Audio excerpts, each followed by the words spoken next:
ఇలా వాళ్ళ మేనిఫెస్టోలో ఎంత స్పష్టంగా చెప్పారు. తెలంగాణలో కాంగ్రెస్ ప్రభుత్వం చెల్లించబోయే మద్దతు ధర వివరాలు. ఇందులో వరి ధాన్యం 2683, ఇది కాంగ్రెస్ పార్టీ వాగ్దానం.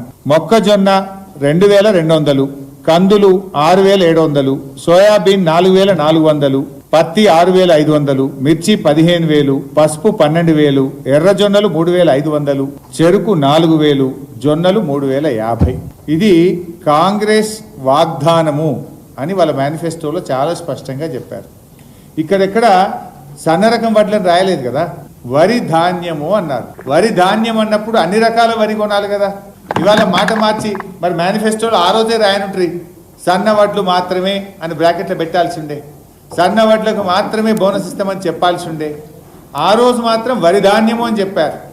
కానీ ఇవాళ నిజంగా అది అమల్లోకి వచ్చేసరికి పండని వడ్లకు, అసలు సన్నాలు యాసంగిలో పండయి 99% పండేటి దొడ్డు వడ్లే.